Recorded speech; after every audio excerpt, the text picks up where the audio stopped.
আসসালামু আলাইকুম। এটিএন বাংলার সংবাদে সবাইকে স্বাগত জানাচ্ছি মারিয়া চৌধুরী। শুরুতে বিআরবি কেবল সংবাদ শিরোনাম। স্বৈরাচারের দোসরদের নানাভাবে পুনর্বাসনের চেষ্টা করছে অন্তর্বর্তী সরকার, অভিযোগ বিএনপির। নির্বাচনী রোডম্যাপ দিয়ে জনমনে আস্থা ফেরানোর আহ্বান। বিশ্ববিদ্যালয়ের শিক্ষকরা ভিসি হতে চান, ক্লাসে পড়াতে চান না বললেন শিক্ষা উপদেষ্টা। দুর্নীতি কিছুটা কমলেও বন্ধ হয়নি চাঁদাবাজি। এবং সব পক্ষের সঙ্গে আলোচনা করে গণমাধ্যম সংস্কার কমিশন গঠনের ঘোষণা তথ্য উপদেষ্টার। সাংবাদিকরা এখন স্বাধীন, দাবি প্রধান উপদেষ্টার প্রেস সচিবের। শুনছিলেন বিআরবি কেবল সংবাদ শিরোনাম, এবার বিস্তারিত। অন্তর্বর্তী সরকার নানা কায়দায় স্বৈরাচারের দোসরদের পুনর্বাসন করছে বলে অভিযোগ করেছেন বিএনপির সিনিয়র যুগ্ম মহাসচিব রুহুল কবির রিজভী। তিনি বলেন, ফ্যাসিস্ট সরকারের সুবিধাভোগী লোককে গুরুত্বপূর্ণ জায়গায় বসালে এ সরকারের উদ্দেশ্যে প্রশ্নবিদ্ধ হবে। অন্যদিকে বিএনপি চেয়ারপারসনের উপদেষ্টা জয়নুল আবদিন ফারুক বলেন, দ্রুত নির্বাচনের রোডম্যাপ দিয়ে সরকারকে জনগণের আস্থার প্রতিদান দিতে হবে। কামরুজ্জামান রাজীবের রিপোর্ট। রাজধানীর এলিফ্যান্ট রোড এলাকায় ডেঙ্গু প্রতিরোধে গণসচেতনতামূলক লিফলেট বিতরণ কর্মসূচিতে অংশ নেন বিএনপির সিনিয়র যুগ্ম মহাসচিব রুহুল কবির রিজভী। এ সময় তিনি দাবি করেন, অন্তর্বর্তী সরকারের উপদেষ্টারা যখন স্বৈরাচারের পুনর্বাসনের কথা বলেন তখন তা বিপজ্জনক বার্তা দেয়। নবনিযুক্ত পররাষ্ট্র সচিব হাসিনা সরকারের সুবিধাভোগী অভিযোগ করে রিজভী বলেন, এ ধরনের বিতর্কিত ব্যক্তিদের পুনর্বাসন করলে শহীদদের অবমাননা করা হবে। জনগণের আস্থা অর্জনে অন্তর্বর্তীকালীন সরকারকে সচেতন থাকতে হবে বলেও মন্তব্য করেন তিনি। যারা এতদিন গুম খুন আর আয়না ঘরের সংস্কৃতি তৈরি করেছিল, তারা যদি পুনর্বাসন হয় তাহলে এই দেশে আর মানুষ বসবাস করতে পারবে না। এই দেশ হবে জল্লাদের উল্লাস ভূমি। নানা কায়দায় এই সরকার তাদেরকে পুনর্বাসন করেছে। জনতার আত্মদানের মধ্যে দিয়ে তারা আজকে অন্তর্বর্তীকালীন সরকার প্রতিষ্ঠা করেছেন। তারা যদি এই পন্থা অবলম্বন করেন তাহলে এই দেশে এক ভয়ানক পরিস্থিতির দিকে তারা দেশকে ঠেলে দিচ্ছেন। অন্যদিকে জাতীয় প্রেস ক্লাবে আলোচনা সভায় বিএনপি চেয়ারপারসনের উপদেষ্টা জয়নুল আবদিন ফারুক বলেন, এখনও হাসিনা সরকারের দোসররা অপসারণ না হওয়ায় সবার মধ্যে সংশয় তৈরি হয়েছে। দ্রুত নির্বাচনের রোডম্যাপ দিয়ে সব ষড়যন্ত্র ব্যর্থ করে দেওয়ার আহ্বান জানান তিনি।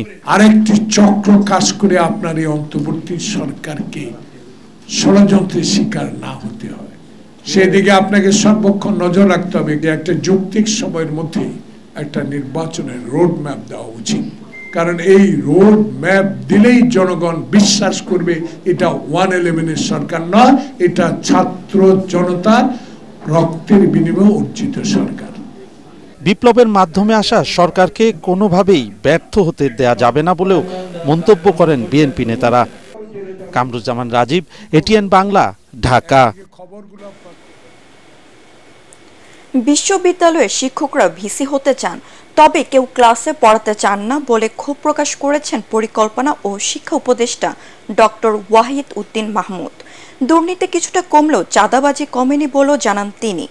একনেক বৈঠক শেষে সংবাদ সম্মেলনে এসব কথা বলেন তিনি। এদিন একনেক সভায় 24,442 কোটি টাকা ব্যয়ে 4টি প্রকল্প পাশ করা হয়। রিপোর্ট করছেন মনির হোসেন তপু। পাবলিক বিশ্ববিদ্যালয়ের শিক্ষক পদে নিয়োগ পেয়েও পাঠদানে আগ্রহ নেই অনেকের। তাদের আগ্রহ প্রতিষ্ঠানের প্রশাসনিক পদে কাজ করার। কেউ হতে চান ভিসি, কেউ বা প্রভিসি। সরকার পতনের পর বিশ্ববিদ্যালয়গুলোর নতুন ভিসি নিয়োগ দিতে গিয়ে এসব অভিজ্ঞতার মুখে পড়েন শিক্ষা উপদেষ্টা ডক্টর ওয়াহিদ উদ্দিন মাহমুদ। বিশ্ববিদ্যালয়ের এত শিক্ষক, 300, 400, 500 শিক্ষক, সবাই কেন ভিসি হতে চায় আমি বুঝি না। আমি তো কখনো ভিসি হতে চাইনি। প্রধান উপদেষ্টার কার্যালয়ে একনেক সভা শেষে আগারগাঁওয়ে সংবাদ সম্মেলনের শুরুতেই এভাবেই ক্ষোভ প্রকাশ করেন এই উপদেষ্টা। তিনি বলেন, দুর্নীতির কিছুটা লাগাম টানা গেলেও চাঁদাবাজি বন্ধ করা যায়নি। চাঁদাবাজি বোধহয় অত কমেনি, কিন্তু অন্যান্য যেসব অপরাজনীতির অপচয়গুলো, এগুলো তো সাময়িকভাবে সাময়িক চলতি অর্থনীতিতে তো অর্থপ্রবাহ তৈরি করে।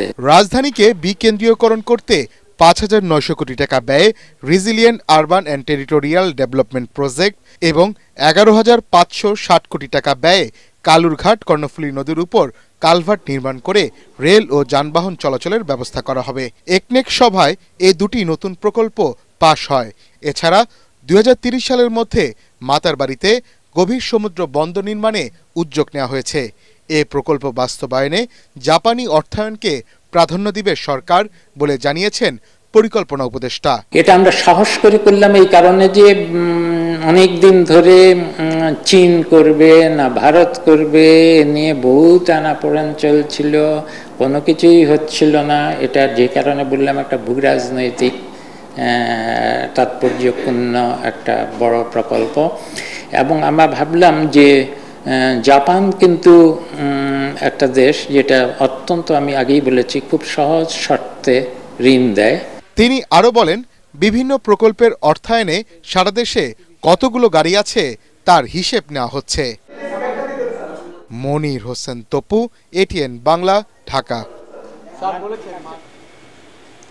সব পক্ষের সঙ্গে আলোচনা করে গণমাধ্যম সংস্কার কমিশন গঠন করা হবে বলে জানিয়েছেন তথ্য ও সম্প্রচার উপদেষ্টা নাহিদ ইসলাম। জাতীয় প্রেস ক্লাব এক অনুষ্ঠানে তিনি বলেন, কর্মীদের বেতন ভাতা ও মুক্ত গণমাধ্যম চর্চা নিশ্চিতের বিষয়ে সুরাহা হওয়া দরকার। এ সময় প্রধান উপদেষ্টার প্রেস সচিব শফিকুল আলম জানান, সরকারের সব সংস্থাকে গণমাধ্যমে হস্তক্ষেপ না করার নির্দেশ দেওয়া হয়েছে। ইমদাদুল্লাহ বাবুর রিপোর্ট। সংবাদ মাধ্যমের সংস্কার কেন, কিভাবে শীর্ষক এই মুক্ত আলোচনার আয়োজন করে মিডিয়া সাপোর্ট নেটওয়ার্ক। সংবিধানে এই শর্ত ছাড়া কোথাও এই শর্ত উল্লেখ করা হয়নি। এতে সব ধরনের গণমাধ্যমের জন্য অভিন্ন নীতিমালা ও ওয়েজ বোর্ড নির্ধারণ, গণমাধ্যমের উপর সরকারি বাহিনীর হস্তক্ষেপ বন্ধ এবং সাংবাদিক ইউনিয়নগুলোকে যথাযথভাবে কার্যকর করা সহ 11 দফা সংস্কার প্রস্তাব দেয়া হয়। এ সময় প্রধান উপদেষ্টার প্রেস সচিব শফিকুল আলম অভিযোগ করে বলেন, বিগত সময়ে দেশে সাংবাদিকতা নয়, রাজনৈতিক সরকারের মক্কেল হিসেবে কাজ করেছে গণমাধ্যম। একটা ক্লায়েন্টেলিজম সৃষ্টি হয়েছে। এই গভর্নমেন্ট আসলে আমি তার ক্লায়েন্ট, ও গভর্নমেন্ট আসলে ওই গ্রুপ তার ক্লায়েন্ট। আমরা সিকিউরিটি এজেন্সিকে বলে দেওয়া হয়েছে যে কোনো ধরনের কোনো কাউকে কোনো মিডিয়া কার্ভ হবে না। আপনারা লেখেন, ফ্রিলি লেখেন, রেসপন্সিবলি লেখেন। যে কয়দিন এই গভর্নমেন্ট আছে সেই সময় যেন আপনারা সেই আগের যে ফ্রিডমটা, যেটা অনেক আগে হয়তো বা পোস্ট-90 আমরা কিছুটা ডিসকভার করেছিলাম, সেটা যেন আবার ফিরে পাই। অনুষ্ঠানে জুলাই বিপ্লবে গণমাধ্যম কেন সঠিক ভূমিকা পালন করতে পারেনি তা নিবিড়ভাবে আলোচনা করতে হবে জানিয়ে নতুন কমিশন গঠনের কথা জানান তথ্য উপদেষ্টা নাহিদ ইসলাম। ইলেকট্রনিক মিডিয়ায় আসলে আন্দোলনের পক্ষে কোনো তথ্যই প্রচার করা হয়নি। কি তথ্য প্রচার করা হয়েছে ওইটাও দেশের মানুষ দেখেছে। একটা কথা শুনতাম, একটা হাউস পলিসি আছে, হাউসের উপরে আবার হাউস আছে। এই ঘটনার আসলে জবাবদিহিটা করবে কে, দায়িত্বটা নেবে কে? যদি বা দায়িত্বশীল কাউ জিজ্ঞেস করা হলে বলা হবে ডিজিএফআই চাপ দেওয়া হয়েছিল, সরকার থেকে চাপ দেওয়া হয়েছিল। এই বেতনের বিষয়টা আসলে সুরাহা হওয়া উচিত, কারণ সাংবাদিকতা আসলে যদি পেশা হয় তাহলে সেখানে এই পেশাদারিত্ব রক্ষা করতে হলে অবশ্যই তাকে সেই মর্যাদাটা আসলে দিতে হবে। দাসসুলভ আচরণ করার আসলে কোনো সুযোগ নেই। তরুণদের সাংবাদিকতায় আসার আগ্রহ কমছে জানিয়ে তথ্য উপদেষ্টা বলেন, পেশাটির উৎকর্ষ সাধনে সবার এগিয়ে আসা দরকার। ইমদাদুল্লাহ বাবু, এটিএন বাংলা, ঢাকা। পল্টন থানায় বিএনপি কর্মী মকবুল হত্যা মামলায় সাবেক পরিবেশ, বন ও জলবায়ু পরিবর্তন বিষয়ক মন্ত্রী সাবের হোসেন চৌধুরীর 5 দিনের রিমান্ড মঞ্জুর করেছেন আদালত। ঢাকার সিএমএম আদালতে শুনানি শেষে অতিরিক্ত মেট্রোপলিটন ম্যাজিস্ট্রেট মোহাম্মদ জাকির হোসেন এ আদেশ দেন। এছাড়া যুবদল নেতা শামীম হত্যা মামলায় সাবেক মুখ্য সচিব নজিবুর রহমান ও সাবেক স্বরাষ্ট্র সচিব আমিনুল ইসলামকে 3 দিনের রিমান্ড দিয়েছেন আদালত।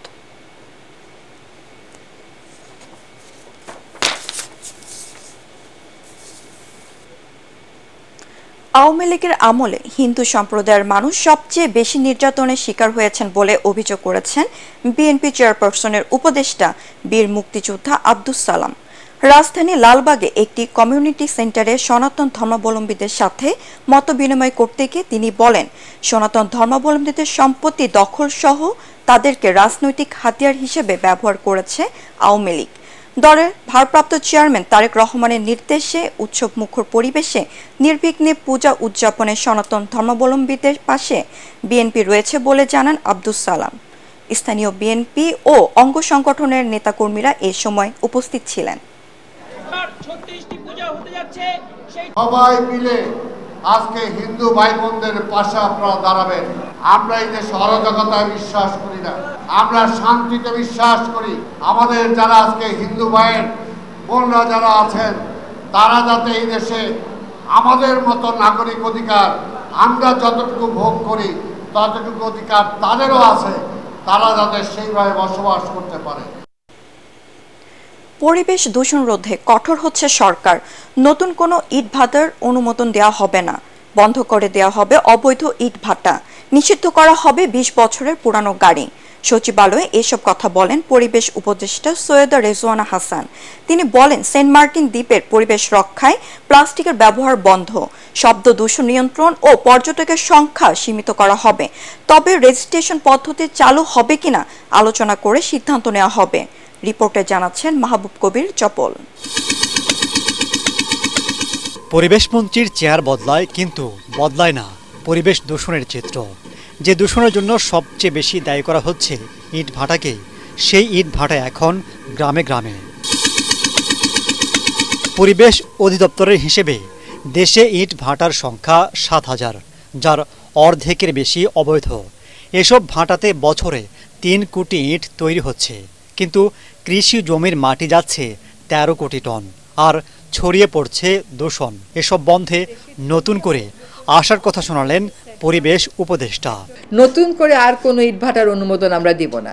ইটভাটা মালিকদের সাথে আমরা বসেছি, তারা আমাদেরকে সম্মতি দিয়েছেন যে তারা সহায়তা করবেন 3,500 মতন অবৈধ ইটের ভাটা বন্ধ করে দেওয়ার জন্য। তিনি জানান, শুধু পরিবেশ নয়, ঝুঁকির মুখে বাংলাদেশের একমাত্র প্রবাল দ্বীপ সেন্ট মার্টিন।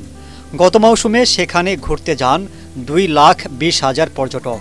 প্লাস্টিকের ব্যবহার, শব্দ দূষণ, রাত্রি যাপন, কুকুরের উৎপাতে সেন্ট মার্টিনের জীববৈচিত্র্য হুমকির মুখে পড়েছে। নিবন্ধন করে দ্বীপটিতে প্রতিদিন 882 জন পর্যটক যাওয়ার নিয়ম করা হয় গত বছর। সামনের মাস থেকে সেটি বাস্তবায়ন করা হবে কিনা আলোচনা করে সেই সিদ্ধান্ত নেওয়া হবে। পর্যটন নির্দেশিকায় বলা হয়েছে যে সেন্ট মার্টিন দ্বীপে কয়েকটা সিঙ্গেল ইউজ প্লাস্টিক নিয়ে যাওয়া যাবে না, যে রাতে অতিরিক্ত আলো জ্বালিয়ে রাখা যাবে না, অনেক উচ্চ স্বরে আওয়াজ করা যাবে না, প্রবালের উপরে হাঁটা যাবে না, ছেড়া দ্বীপের কোথায় জাহাজ কতটুকু দূরে তাকে থাকতে হবে। সেন্ট মার্টিন আসলে কতটা পর্যটনের ভার বহন করতে পারে। 2023 সালের এই গেজেট নোটিফিকেশনে বলা আছে 882 জন। রেজিস্ট্রেশন আবার আমরাই নিয়ন্ত্রণ করি, তো কাজে সেখানেও আবার নিয়ম অনিয়মের খেলা চলে আসতে পারে। আমরা সহজ রাস্তা ধরার চেষ্টা করি। দেশে যখন একটা আইন আছে তখন হয় আপনাকে আইনটা মানতে হবে, নতুবা আপনাকে আইনটা বাতিল করতে হবে। আমি চাই সেন্ট মার্টিন দ্বীপটা সকলেই দেখুক, কিন্তু একই লোক 5 বার না যাক। তিনি বলেন, সেন্ট মার্টিন নিয়ে যেসব গুজব ছড়ানো হচ্ছে সেগুলোর কোনো ভিত্তি নেই। মোটেল মালিকদের সাথে যখন কথা হয় এরকম কোনো কথা ওনারা বলেননি। মাহবুব কবির চপল, ATN বাংলা, ঢাকা। পোশাক প্রস্তুতকারক ও রপ্তানিকারকদের একটি অংশ সম্মিলিত পরিষদের সভাপতি হয়েছেন কাজী মনিরুজ্জামান ও সাধারণ সম্পাদক পদে মনোনীত হয়েছেন আবুল কালাম। সোমবার রাতে রাজধানীর উত্তরা ক্লাবে এক মতবিনিময় সভায় মনিরুজ্জামান ও আবুল কালামকে পরিষদের নেতৃত্ব আনার ঘোষণা দেন বিজিএমই এর সাবেক সভাপতি ও সাবেক মন্ত্রী রেদওয়ান আহমেদ। তিনি বলেন, পোশাক খাতের নেতৃত্বের শূন্যতা পূরণ করবে নতুনরা। মতবিনিময় সভায় বিজিএম-এর সাবেক সভাপতি ইঞ্জিনিয়ার কুতুবুদ্দিন আহমেদ, ফারুক হোসেন, বর্তমান সভাপতি খন্দকার রফিকুল ইসলাম, বিএনপি নেতা জয়নুল আবেদিন ফারুক সহ অনেকেই উপস্থিত ছিলেন।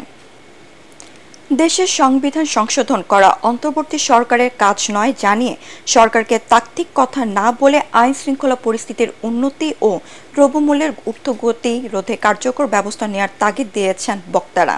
জাতীয় প্রেস ক্লাবে ইসলামী যুব মজলিসের গোল টেবিলে বৈঠকে এসব কথা বলেন তারা। বৈঠকে নির্বাচনের সুষ্ঠু পরিবেশ তৈরি করে যত দ্রুত সম্ভব নির্বাচন দেওয়ার দাবিও জানানো হয়।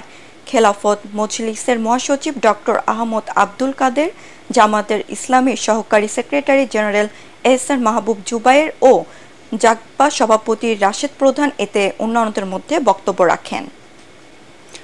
এনসিসি ব্যাংক পিএলসির সাবেক চেয়ারম্যান এবং মোজাহের ঔষধালয় চট্টগ্রামের স্বত্বাধিকারী এস.এম. আবু মহসিন মারা গেছেন। ইন্না লিল্লাহি ওয়া ইন্না ইলাইহি রাজিউন। সোমবার চট্টগ্রামের একটি হাসপাতালে হৃদযন্ত্রের ক্রিয়া বন্ধ হয়ে মারা যান তিনি। আজ মঙ্গলবার বাদ জোহর চট্টগ্রামের জামিয়াতুল ফালাহ জামে মসজিদে প্রথম ও বাদ মাগরিব চৌধুরীহাট নিজ বাসভবনে দ্বিতীয় জানাজা শেষে তাকে পারিবারিক কবরস্থানে দাফন করা হবে। পারটেক্স খেলার খবর।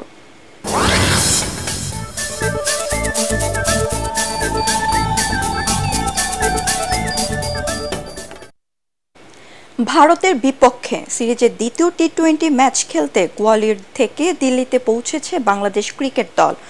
হোটেলে পৌঁছে উষ্ণ সংবর্ধনা পায় শান্ত লিটনরা। ভারতের কাছে টেস্ট সিরিজ 2-0 পরাজয়ের পর সিরিজের প্রথম টি-20 তো ধরাশায়ী হয় হাথুরু সিংহের দল। তবে সেই ব্যর্থতা ভুলে দিল্লিতে এবার টাইগারদের ঘুরে দাঁড়ানোর মিশন।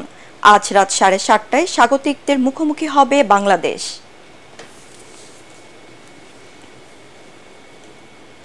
শেষ করার আগে বিআরবি কেবল সংবাদ শিরোনাম আরেকবার।